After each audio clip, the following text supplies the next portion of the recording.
from Hong Kong. In Hong Kong, for the last generation, you have a choice. On the Republican candidate for governor.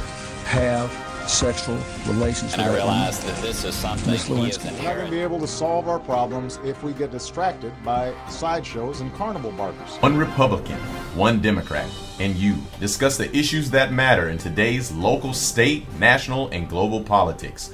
Hosted by Steve Hickson with co-hosts John Stanberry and Franklin Chansey. This is Backfire.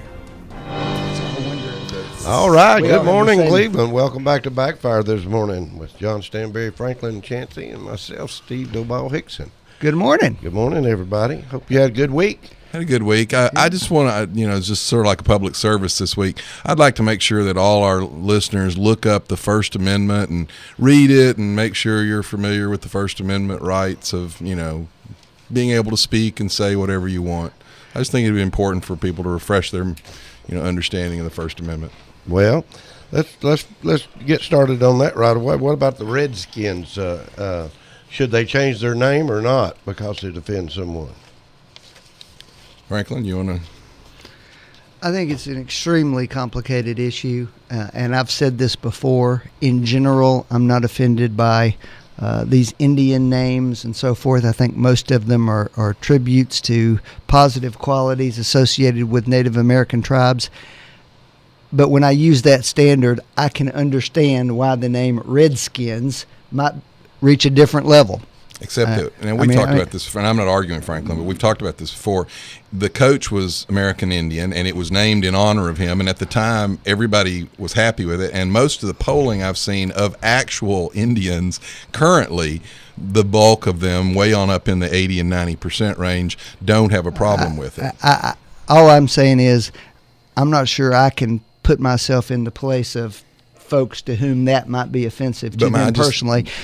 There's a lot of conflict about that story involving the coach when you read about it. There's some question about whether that's really accurate or not, and I know that is a story that's but it's been mostly reported. White progressive. I understand, and I'm not arguing this. the point with you. I'm saying I understand if you call a team the Seminoles.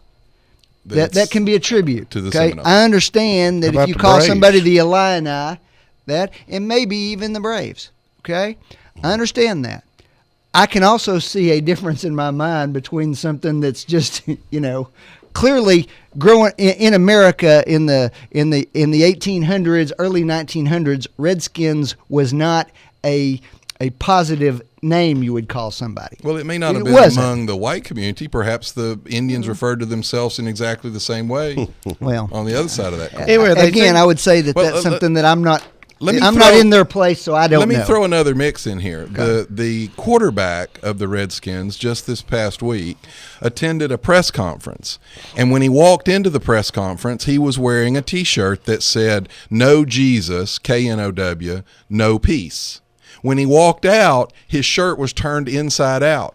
The team ownership, management, made him turn his shirt inside out that said Jesus on the front of it. Now, their explanation was it wasn't a Nike shirt, and so they made him turn it inside out because it wasn't a Nike. The problem is there was another player at the same press conference who had another message tee that was not a Nike shirt either, and he was not made to turn his shirt inside out. So while we've got all these progressive liberals all upset about the team name Redskin, here you have a Christian player who's actually discriminated against because of his own religious beliefs. Now, you can be homosexual and you can kiss on TV and they will celebrate that. But if you're a believer in Jesus Christ, they will make you take your shirt and turn it inside out. What's really interesting about that story is that it's the same team, the Redskins. I agree. But my point is the hypocrisy of this. Well, I agree discriminating with that. against Indians, we're going to be upset about, but discriminating against Christians, we're okay with. Well, in college football, Arkansas State University, they're making the players take a cross off their helmet. They had a manager and one of their players pass away this past year. All the team voted to put a cross on their helmets in honor of them.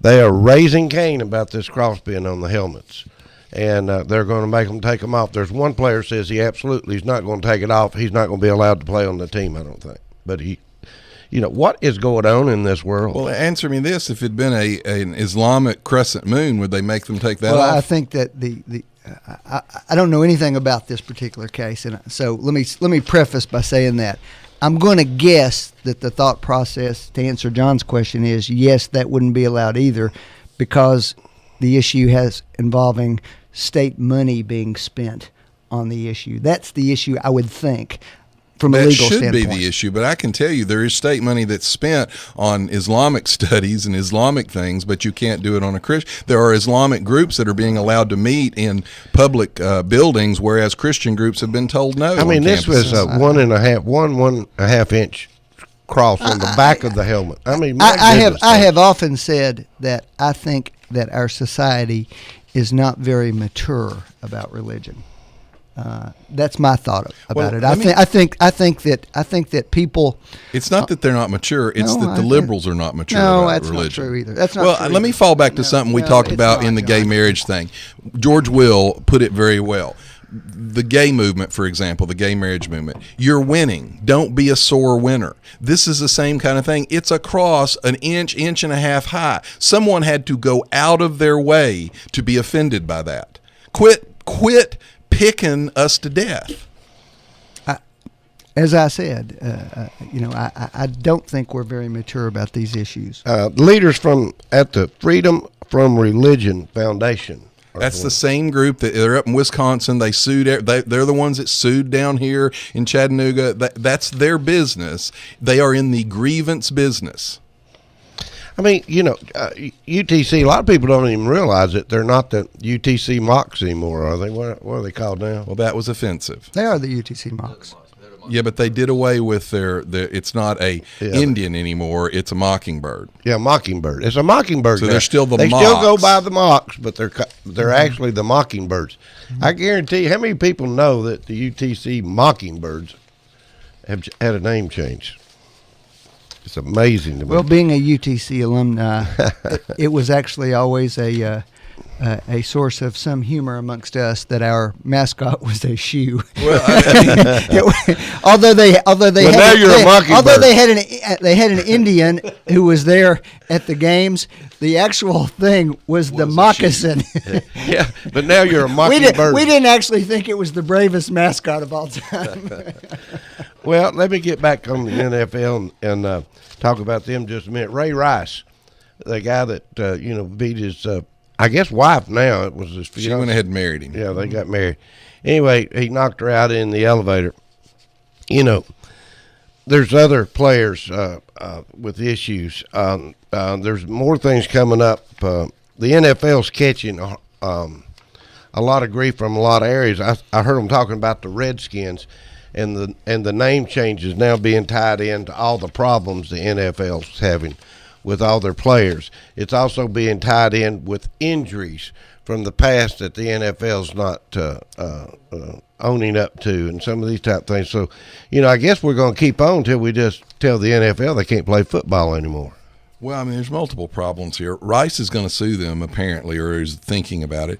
And from what I understand from most legal he ain't got experts, anything to lose, has he? Well, actually, he's got something to win here. They have in their contract that they can't be penalized twice. If he can show that they knew, he says that he told them, I punched my girlfriend.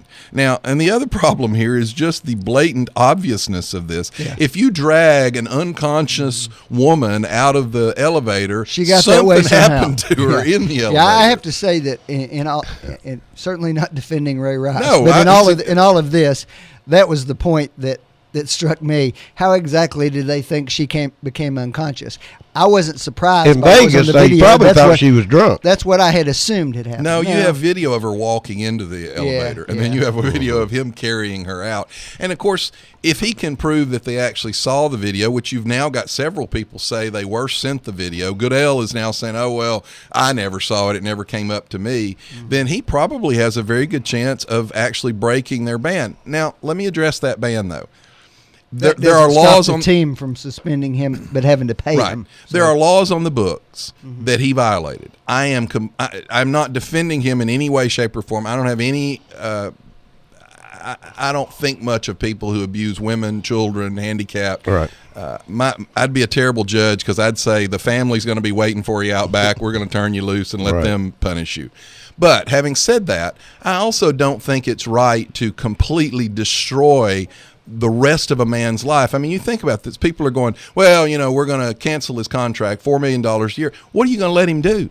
Why don't you just go ahead and kill him if that's, your mindset here?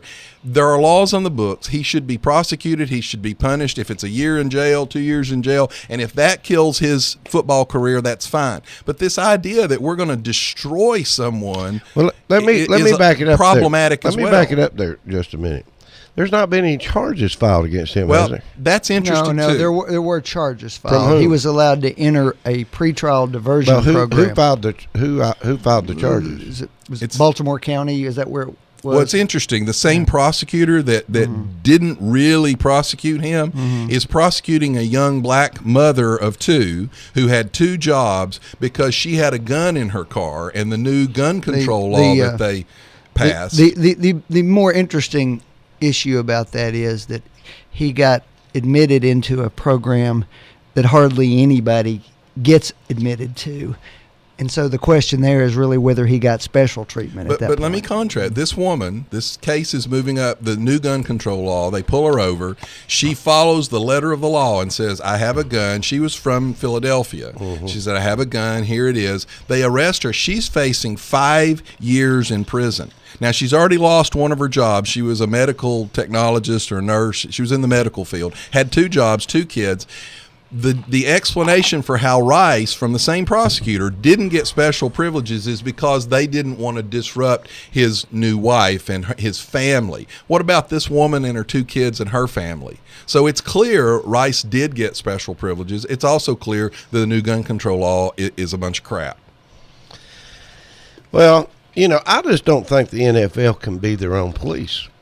I mean, they don't want to be embarrassed. That's one thing they can put in their contract. I will say this. I think the NFL has handled it poorly, strangely amateurishly for them. They're usually much more conscious about how things appear. But from a and they've done a terrible job. But from a legal perspective as well, they are not his employer. That's right. That's another problem for him. The Baltimore Ravens are his employer. Although, as part of the collective bargaining agreement, the league can suspend players for misconduct. John's earlier point is correct. There may be a clause in there that talks about you can't do it twice. Which they gave him a 2-game suspension, which is what really started the firestorm, that it seemed very light under the circumstances. And at the same time, you've got a player who spanked his child, and apparently he's going to get drug into this whole NFL problem. Well, there were some pictures that have come out. And this is a very small child. There was a lot of bleeding involved. It apparently looked like more than what my parents switch marks. I've had them. Well, I had switch marks, but I don't remember bleeding from it. So, at least I was not when I was 4 years old. And that turns out that apparently last year there was another incident involving another child who ended up with a visible laceration on his head from being punished by Mr. Peterson. So he's certainly entitled to due process also, but that's what I'm told. My ultimate point on both of these. There are laws on the book. The laws, the law and the punishment should come through the justice system. That's right. I agree. Well, that's what I'm trying to say. The league makes a lot of money from advertisers, a huge amount, and when advertisers get nervous about their product being attached to something, you can expect that the league is going to do something. Let me ask a question. When Mel Gibson goes out on an anti-Semitic rant, producers in Hollywood quit hiring him, correct? Yeah. Should the Screen Actors Guild put an edict out that they're not allowed to hire him? I don't know that they have a contract that permits that. The NFL does. Well, my point is, and the public can take care of this. NFL has preferred protected status under the law in America. It's an old thing. 50 years ago, the National Football League was granted an exemption to the antitrust rules. So they're effectively a monopoly and get all sorts of special legal protections that other businesses would not get. Well, I just don't think the NFL can be the judge and the jury. And I think that they need to put some standards in place.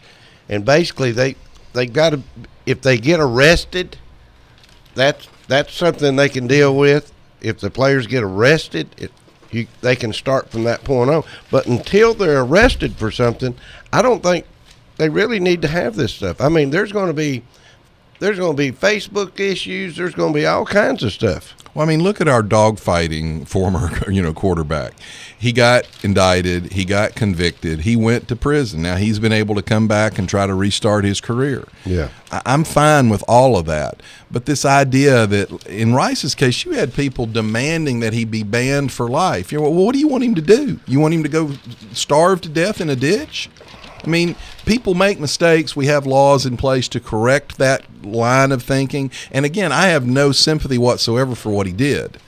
But I'm a little troubled by this kind of mob mentality of let's destroy him over a mistake. Maybe he can learn from this mistake. Now, obviously, the woman didn't learn a whole lot because she married the guy. She came on strong right there talking about how it's ruining their lives. No, him punching her is what started the whole process of ruining their lives. Well, it could have been her mouth running in his face that caused the punch, but no, he shouldn't have done it. He should not have done it. But he's. I mean, this guy is probably just. I mean, I'm not taking up for him. Don't take me wrong. I am not taking up for him. I'm just trying to say, until charges are placed, I don't think the NFL needs to be policed. The police. Well, if this prosecutor can prosecute a mother of two over carrying a gun to protect herself and her family and demand 5 years in prison for her, then he could have certainly done more to Ray Rice. Okay. All right. What do you think about the Obama speech this past week? Well, I think the president has been pretty straightforward about what his aims and intent are in the region.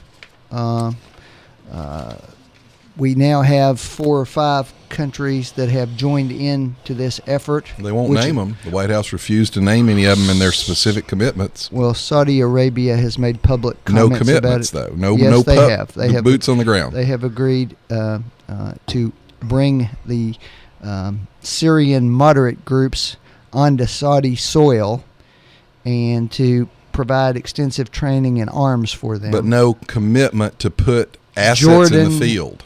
United Arab Emirates have how many did Bush have that all these same Democrats? And look, I'm not fussing. We got to go fight these guys. The difference here is he had how many countries? The difference. How many countries, Franklin? The difference Nine. here, How many John, countries? John, I don't know the number. I believe it was 39, but and he was told that it wasn't enough. But it was not a war between 2 rival religious factions, which is what we're dealing with here. Why can't you ever just say the guy's not performing as well as I'd like? John, wait a minute. Let's start all over again. First of all, hold on. Let me ask this question again. Do you think the president's doing all he can do with our foreign policies right now, Franklin? Are you talking about the Middle East or everywhere? Everywhere. Well, I'm sure that there are things we can do more. Of course there are. But I would say that about any president we ever had.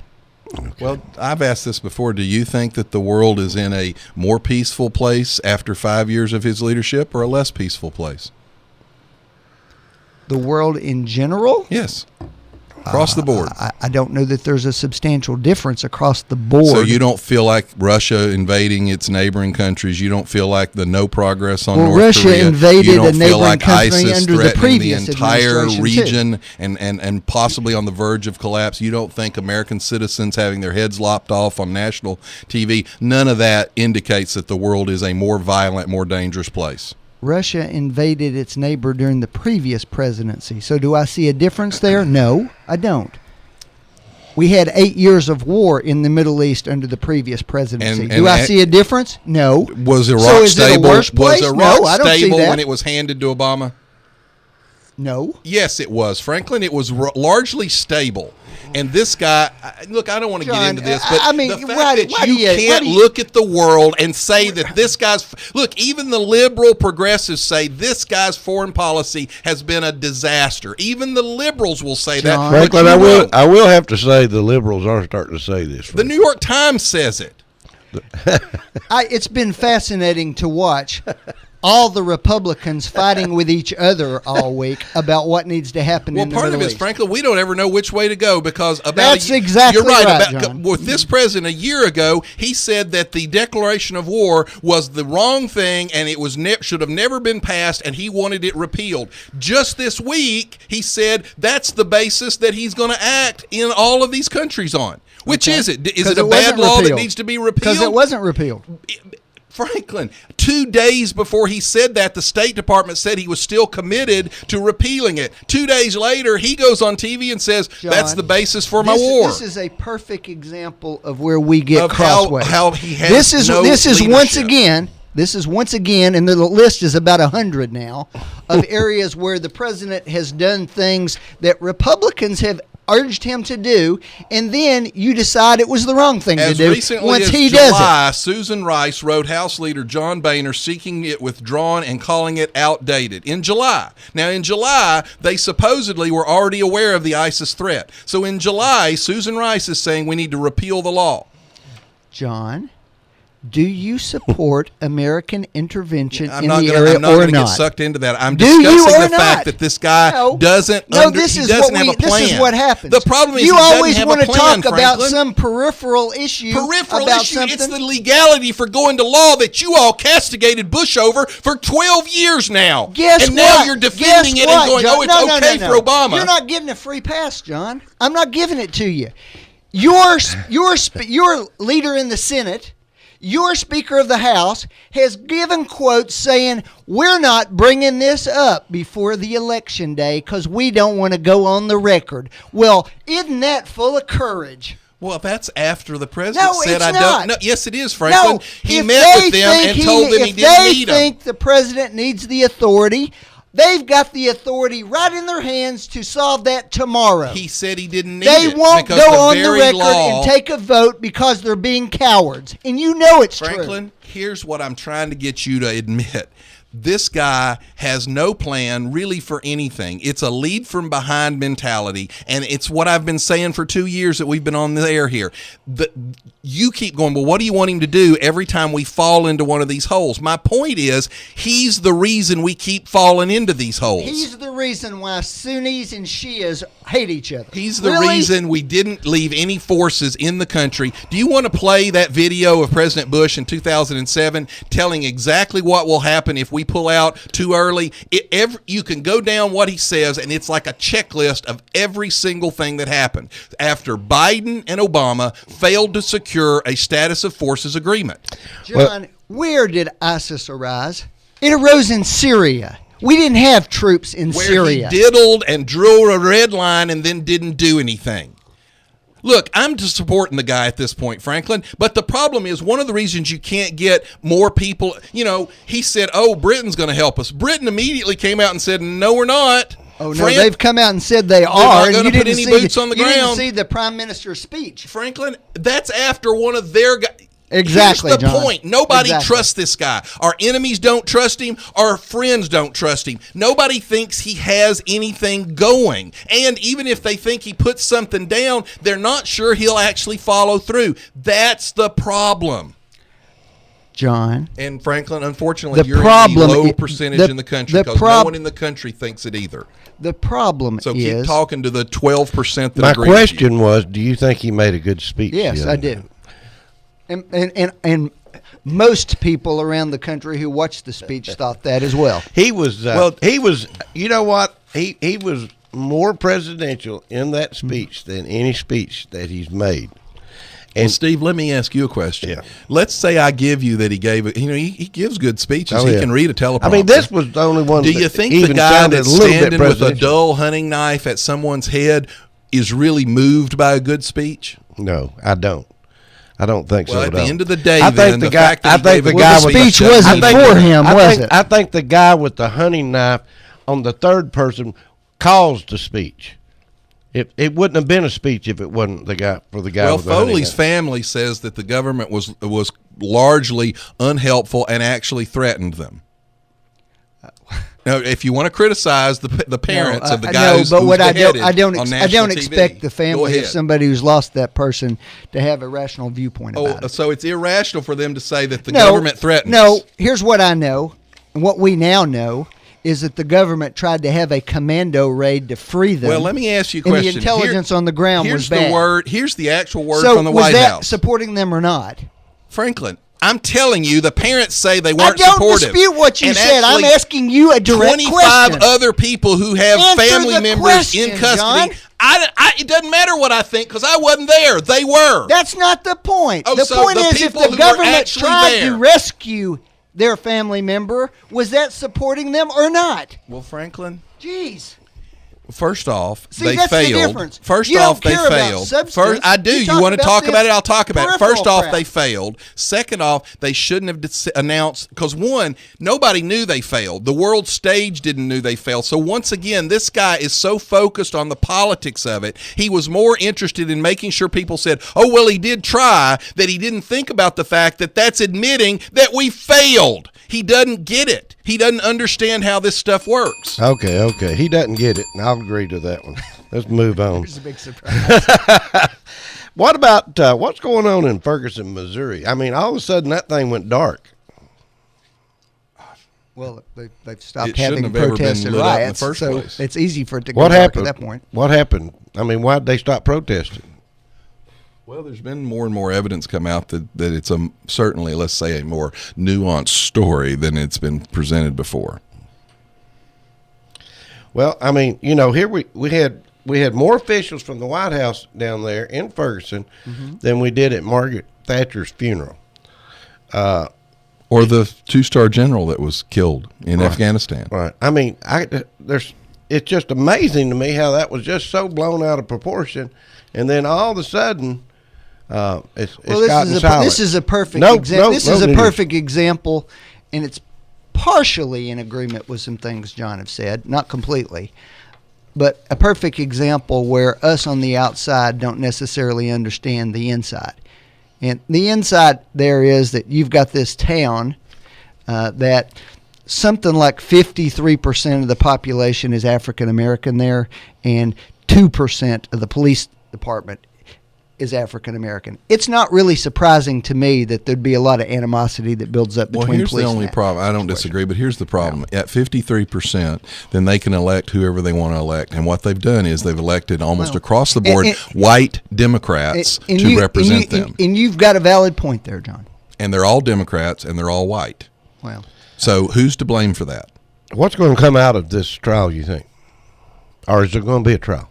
We don't know Which the answer trial? to that. We don't know the answer to that yet. I mean, we don't know if there'll be charges filed or not yet. Surely there's going to be a trial with all the protesting that went on. Well, the Justice Department has more or less said if there's not a trial, they'll have a federal trial, which is really an admission that they have a horse in the race, which they're not supposed to have a horse in the race. What the Justice Department has said is that they would conduct a full and complete, which they haven't done before. Examination. That's a new procedure for them. Why would the on the front Justice end. Department get involved in that? Well, they got involved in the Rodney King case, but too. they get involved on the back end. They don't get involved on the front end Of course before. not. That's how it's supposed to be. But they're in on the front end of this, Franklin. No, they're not in on the front end. They announced that they They're in on it after all these riots broke out, and the fact that the Justice Department said they were going to look into it went a long way toward quelling the riots, which is what we all wanted. Actually, what they said was we're going to bring justice for the boy, which is a presumption that the boy is the victim. He didn't say justice for the boy. He said justice, period. No, he didn't. They addressed the president addressed the family. What do you think is going to happen to some of these small businesses that were looted and basically put out? Well, they're demanding that the rioters pay for their damages. Of course, how are you going to do that? We got to figure out who they were, but there's nothing wrong with them demanding that. Well, they're not going to get it though. And where's the Justice Department on that? I don't know. Where's that that's the pressure true at all. of If there's where's evidence, the power of the White House on that? If the evidence is there tying somebody to a specific act of vandalism, they may very well be held accountable. Is the Justice Department investigating that? I don't know. I think the Justice Department's probably created more questions than they have answers. Let's take a break. You're listening to Backfire with Steve Hickson. We'll be right back after this. You are listening to WOOP-LP, Cleveland, Tennessee. Whoop FM is a broadcasting service of the Traditional Music Resource Center, and we play America's original music. Check into cash. The cash you need is closer than you think. Get an auto title loan today for up to $2,500 at Check Into Cash. You drive home with the cash in your pocket. Visit Check Into Cash for an auto title loan today, or get a payday advance for up to $425. Call toll-free 877-262-CASH. Title loan amount determined by value of car and ability to repay. Borrowers often use payday advances over a period of months, which can be expensive. Restrictions apply. See store for details. Did you know that U.S. Money Shops cashes all checks, even the ones most check cashers reject? Tax refund checks, government checks, payroll checks, and many more. And when you cash a check with U.S. Money Shops, we'll give you 10% off your next purchase. At U.S. Money Shops, we have everything you need at a fraction of regular retail. So stop by one of our 11 locations or visit us online at usmoneyshops.com. Buy or sell or coin today, the better way at U.S. Money Shops. Some restrictions may apply. See store for details.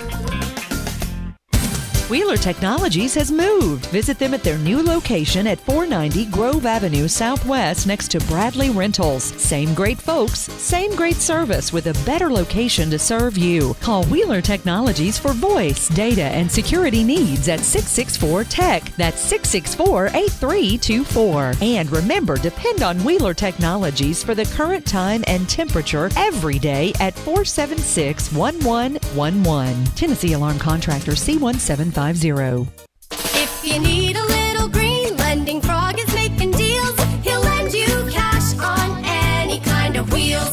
Borrow just a little, or you can borrow big. Lending Frog is a new financial gig.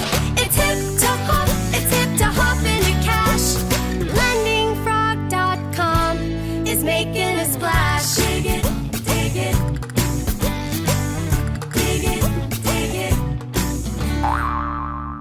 This is Perry Stone from Cleveland, Tennessee, inviting you to join me in the month of September for a September to Remember Revival and Restoration. September the 2nd, the 9th, and 16th, Pastor Mark Castow will be bringing a powerful word.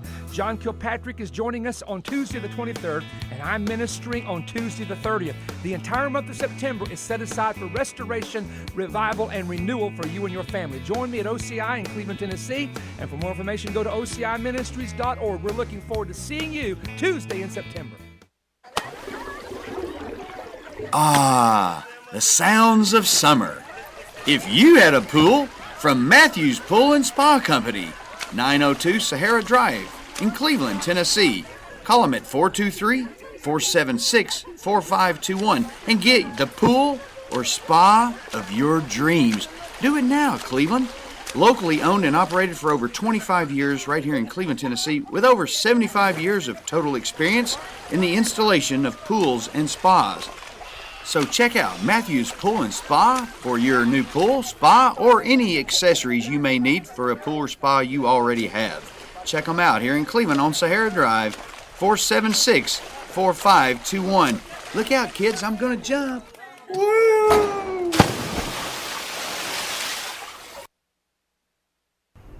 You're listening to Backfire with Steve Hickson on Whoop FM.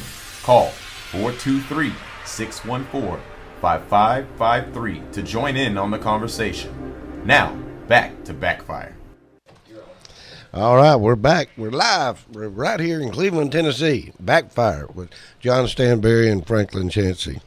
All right. I thought I'd calm it down a little bit and go right into the next deal.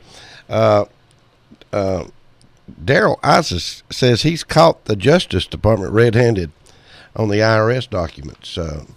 What's going on there? I had that story last week. Yeah, we didn't have time to talk about it. It's actually a pretty funny story. One of the deputy directors, and I may be getting that, but it's a pretty high-up guy, calls Daryl Isis' office. Now, apparently it became obvious relatively quickly that he thought he was calling Representative Cummings' office, who is the ranking Democrat on the committee. And he starts telling them that there's these documents there and they would like them to be leaked. And he gives the specific documents and he wants them leaked on a Friday so that they can comment on them. And he uses the term to get ahead of the opposition. And at that point, apparently ICE's people said, well, I'll tell you what, can you send that over to us in writing? Well, apparently he figured out that he was in trouble at that point, and so he says, well, hang on a minute, I've got to check on something. So he puts him on hold for 3 minutes. 3 minutes later, he comes back and says, it's just all a big misunderstanding. We don't want any documents released. And they said his voice was visibly shaken, and that, they were just trying to cooperate with the committee. And he'll see you later. Bye. And in other words, it was a major mistake where somebody called the wrong person. Democrat opposition to coordinate. Now, the problem here is this is the Justice Department, and they're supposed to be impartial. But he was calling the Democrat leaders office of the committee and trying to get them to leak documents, which, by the way, has been one of the ways they've dealt with this. There's been a real problem with leaked documents in these committee hearings. And he was actually giving a list of the documents that the Justice Department wanted leaked so they could comment on them before they were brought up in the committee hearing, which is basically shows you the Justice Department is in collusion with one of the political parties, which is, I'm assuming Franklin wouldn't think that's a good thing on average to have the Justice Department colluding with one side or the other. Any comments, Franklin? I agree that kind of public commentary is not helpful to the process. Are you bothered that the Justice Department, one of the leading guys, was calling the opposition and asking for documents to be leaked? I'm assuming, first of all, I don't know if those documents were part of the public record or not, number one, which is an important issue. And that would affect the way I answered that question. If they were not part of the public record, then I would say, yes, I'm bothered by that. They were not, and they were going to become public record the next week. They were trying to get it. They were trying to get them leaked early. They were trying to leak it out to the press to put a spin on it. So they could start the spin. So they could start the spin. It's pretty common with. Now look, if it was the DNC, I'm still against a leak, and the leak would still be a problem from Elijah Cummings' office, the Democrat leader. But if it was the DNC, the Democratic National Committee, that was asking him to leak them, the DNC I wouldn't be upset with because that's their job. But when it's the Justice Department, do you not think that impugns? I just agreed with you. I know. Again, I'm just saying that impugns the integrity of the very department we were just talking about at the Ferguson problem. All right. Now, the next thing I want to come right behind it. What about the Benghazi documents being scrubbed to protect Hillary Clinton? Well, that's coming from actually a Obama supporter, a Democrat, a career State Department employee, and right now it's just a charge, but he certainly was in position to know. It's an odd charge. Coming from the guy that they put on a year's leave and basically scapegoated and then didn't charge him with anything? First of all, they were required by law to put him on leave, so that wasn't like they did something to him that was untoward. Well, he's one of the individuals identified by the but then Accountability Review Board. After a year leave, they did nothing to him.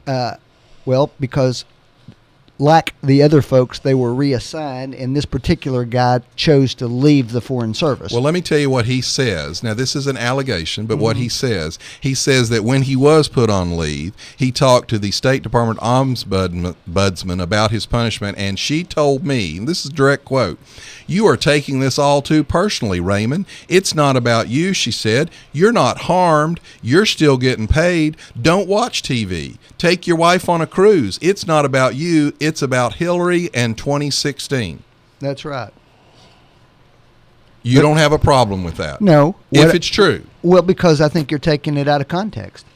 Franklin, I will tell you, there's no context at all that's acceptable from the ombudsman for the State Department. The context was that the Republicans are making Hillary the issue in this case, and unfortunately, because of the way that of course, he's telling the truth about the fact that they were scrubbing documents. No. Well, I don't know the answer to that, but I will tell you that his story has some things that me as an investigator would be concerned about. He says that he was invited into this meeting. No, he doesn't. He does not say that. No, he does said not. He was called to this meeting. I'll read the quote from him. I was read the not story invited this to weekend. that after-hours endeavor, but I heard about it and decided to check it out on Sunday afternoon. And so then what does he say? He says... Once there, he said he saw stacks and boxes of documents, and he saw one person who worked directly for him because he was actually in charge of this. And he asked if it was unethical. He had not been advised of her extra duties. She told me, Ray, we are to go through these stacks Those are and our pull orders. out anything that might put anybody in the Near Eastern Affairs front office or the 7th floor in a bad light. Wait a minute. The documents were due to be turned over to the review board. Accountability Review Board. So, and what's fishy about this story is that he then claims that while he thinks there's something wrong going on here and that this shouldn't be happening, he then decides, I'm going to get up and leave and not monitor what happens, so I don't really know if he anything says that happens he or not. told her, Maxwell said he suggested it was unethical, to which the woman replied, Ray, those are our orders. And then in walked Clinton's chief of staff, Cheryl Mills, and deputy chief of staff, Jake Sullivan. Now, this is all an allegation. I repeat again, it's awfully odd to me that what he would do at that point is, rather than monitor what happens to make sure nothing bad happened, he decides to get up and leave and waits a year to then tell us about a meeting that he didn't stay to participate. If it's unethical and illegal and he stays, then he's part of it. No, and then that's they not use true. that to threaten him. It's not true. It most certainly is true, Franklin. Well, should Congress hear from Maxwell, Mills, and Sullivan? Well, they certainly are free to hear from Well, him. but you know why? But why would Congress want to hear from him? Because the Accountability Review Board that Franklin throws up all the time didn't hear from him, didn't interview Clinton, didn't interview Clinton's chief of staff, but somehow they arrived at the Mills truth. testified in front of Congress. But the Accountability Review Board didn't interview any of them. I That's think- the board that you keep saying settled the whole case. I think we got a caller online. Let's see. Caller, you still there? We must have lost him. We had a caller on. Call us back, caller. Anyway, Hillary is, I think she's about as involved in this as can be. There's a lot of cover-up over this Benghazi thing for it to be cleared that nothing's wrong. Here's our caller. Go ahead, caller. You're live. Yes, and we're having a yard sale at 2328 Range Drive. 2324 Range Drive off Harrison Pike. Yeah. Today through Friday, and everything must go in the yard sale. All right. Thanks for calling. Oh, well, People love their yard sales. I love that one right in the middle of Benghazi. I should ask her if she had anything she'd like to add about But you Benghazi. know that's important. That's important to people. We got another call. It is. Go ahead, caller. You're live. Hey, John, it's Steve Franklin. How you doing? Hey. Good morning. Say, Bullet.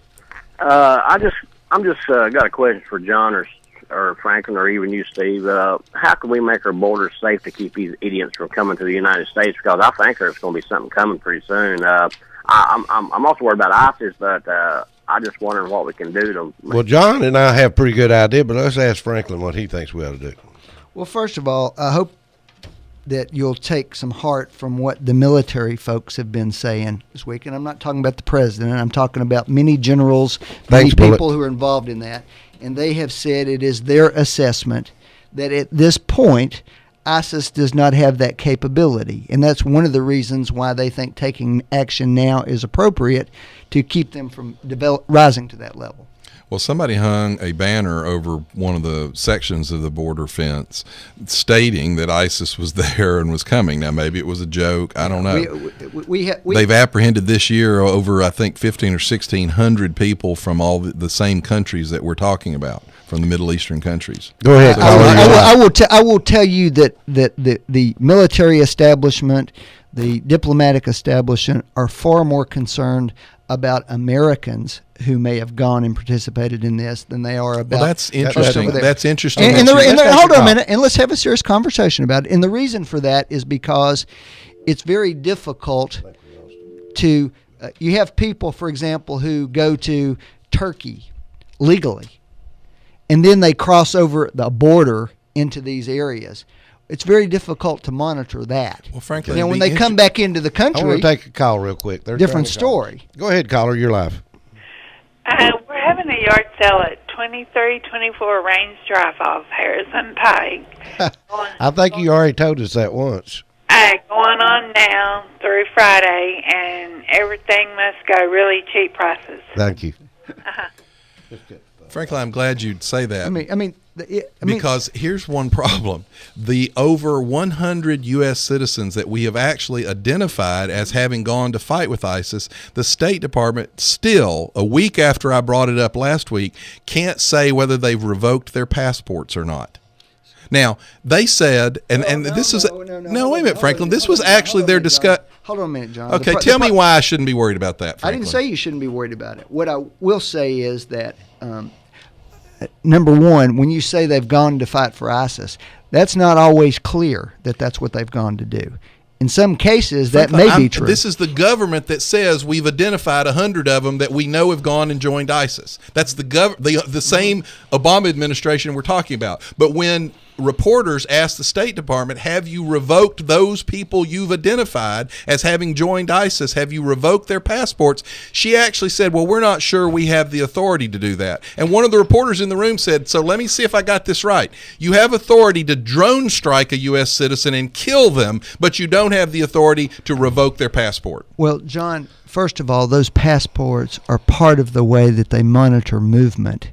And so it's actually a way to follow them. Well, you know what? She could have easily said we've revoked their ability to re-enter the country. She didn't. Well, she wouldn't because they might prefer to intercept them when they come in as opposed to tip them off that they can't get here. You mean intercept them by the TSA, who we've now found one of the actual TSA guys joined ISIS? Yes, John. By the TSA. By the way, Franklin, there's apparently already been there's a murder now that we think was ISIS. The fact is, John, the Boston bombers actually killed, what was it, 2 or 3 Jewish boys a year before they blew up the race, and nobody connected that. But there were people saying, look, this was. Did you hear about the parade in New York this past week? Oh, the Islamic parade where they were bragging on Islam, and they had a hangman's noose. Right. The fact is that there are a limited number of ports of entry into the United States where people come in internationally. Do we monitor the Mexican ports of entry? In many cases, yes. So if let's say we don't have as much control over the Mexican ports. And I'll acknowledge that, John. So if any of these 100 happen to try to go to Mexico, they could probably get in Mexico, correct? And then they could walk right back across the border along with all the thousands of others that this administration has allowed to walk across our border. And then they're right back in the country, aren't they? It was the sheriff in Texas just came out about it and said they'd been meeting around there. And there's not far from his border that they could actually walk across the border. Well, there are conflicting reports. Franklin is right. The military has officially come out and said, "Oh, we don't think this is a risk." But a few days earlier, some of the same people in the same group said ISIS was already in Mexico and it was a risk. So that's one of the problems too. A lot of people are concerned that this administration's first priority is managing the political message. The first thing to understand, and I'm not trying to water down any threat from ISIS, okay? In fact, I'm embracing that threat. But as a reality, ISIS's first priority is a religious conflict in that region where they're trying to assert authority over the Sunni elements in the Middle East. And that's the roots of what they're trying to do. As a secondary matter, the concern here is the degree to which we don't want this to become a war of ISIS against America. We would prefer to be supporting moderates. Should we go after ISIS full force right now? Full force? You mean? Troops on the ground?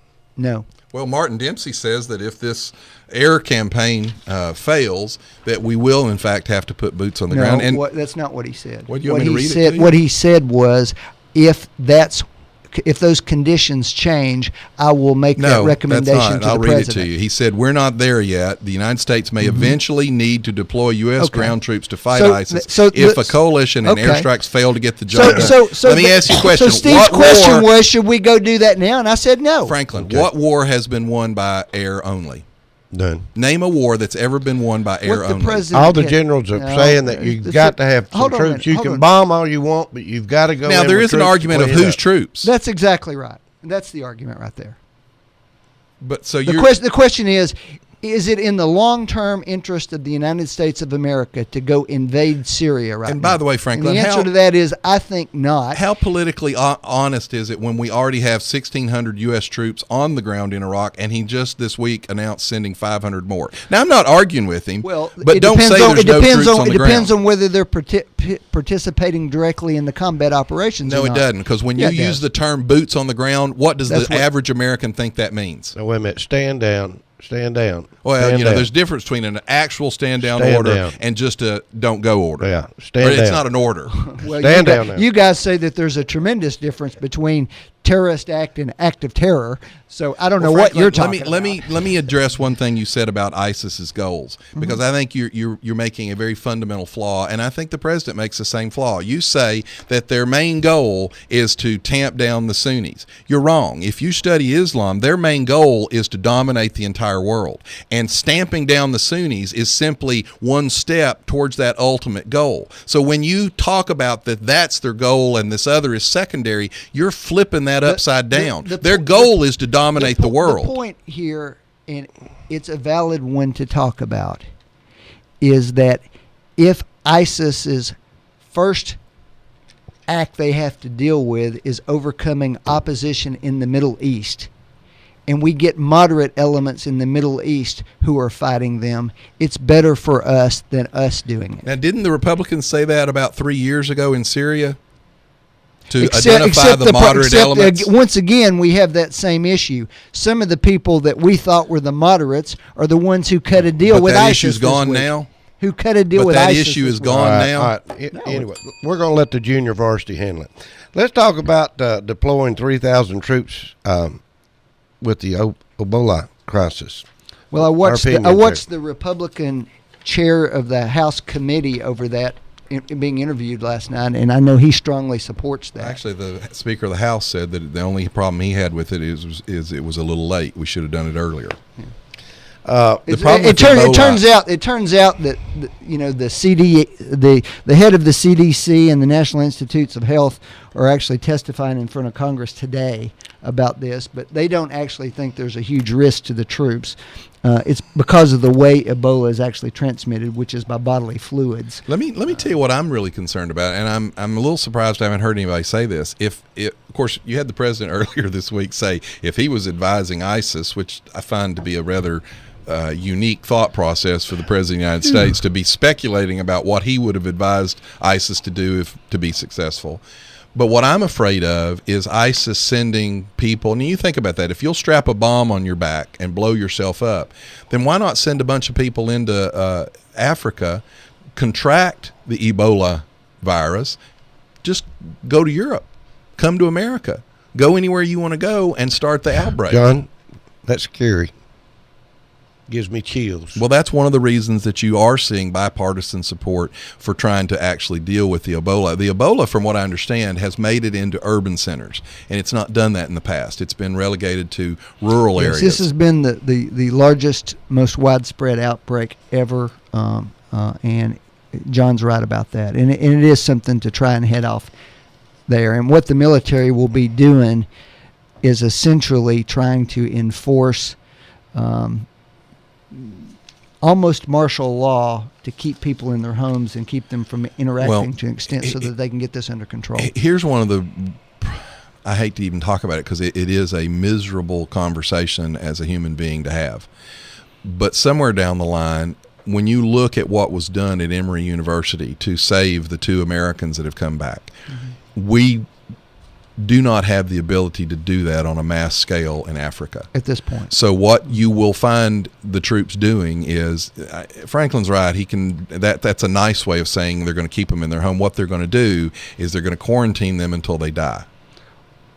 And at some point, you will have a morality argument over is this right? Well, there's a bigger question here. If this could wipe out 50% of the human population on Earth, at some point you have to protect the rest of the population. Well, it is a concern because it's really not that hard for somebody to legally come from another country not knowing they have the condition, and it arises after they get here. So that's certainly something to be monitored.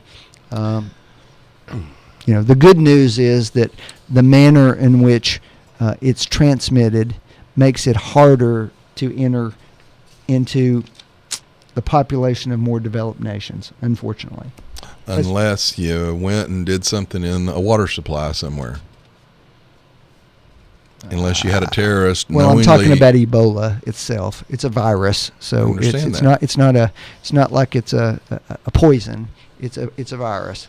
Well, my point is the body. Even in the fact, body becomes the carrier. In fact, the projections are that if you got quality medical care, the survivability rate for Ebola is probably 70 to 80%. It's the fact that the care is insufficient in those areas that makes the fatality rate so high. So it's a very serious issue, and I personally think it's a wise move. I think, and I'll give you credit, I think the best thing that George W. Bush did as president was the contribution he made to tamping down the spread of the AIDS crisis in Africa. And I think it will pay huge dividends for the United States in that region for decades. Well, and not to take away from Bush, but you have to give Senator Bill Frist, our Tennessee senator, a huge, because he was one of the real motivators behind that as well.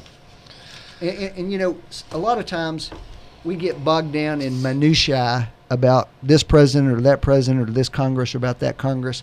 Sometimes we do things whose impact is not immediately seen, but long-term makes a big difference. And that's an area where I will give George W. Bush an A+, and I think it's going to be in the long-term interest of the United States of America. Well, he said that at the time. All right, he also said something in 2007 about pulling out of Iraq. But, Stand aside, Islamic State. Move back, Ebola.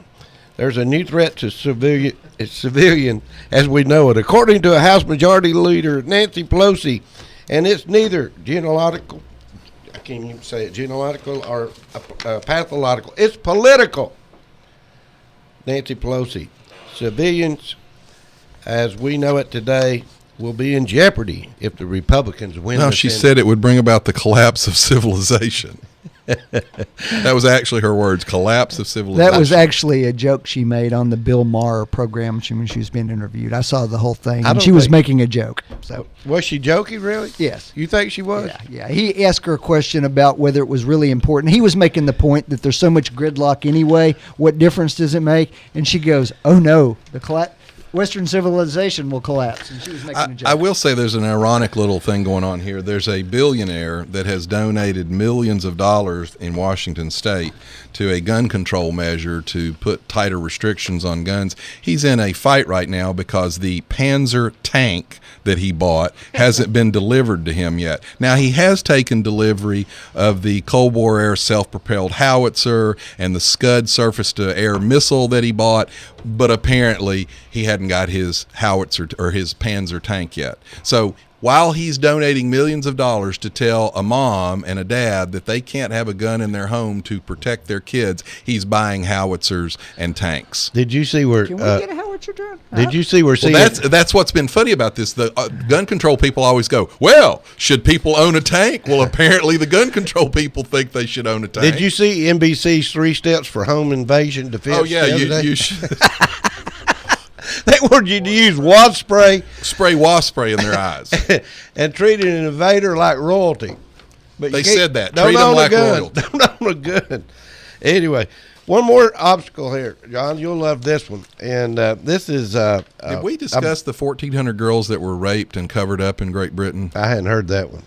We need to talk about that next week. All right. Here's a Bank of America told an Arizona gun maker that it would no longer provide banking services for the company. That's part of Operation Choke. It makes guns. That's part of Operation Choke Point. I'll be glad to talk about that next week. That's a Justice Department operation to choke off the money supply to legally operating gun manufacturers, parts manufacturers. It's other corporations besides guns also. There's a lot of corporations that this is getting The involved government with. is picking and choosing who they're going to run out of business. That's correct. Any comments, Franklin? I don't know anything about it. Well, look up Operation Oh, well, Choke I mean, Point. I'll be happy to do that, but I don't know anything about All right, it. Operation Choke Point. We'll talk about it next week. See you next week. Bye-bye. You've been listening to Backfire with Steve Hickson, John Stanberry, and Franklin Chansey.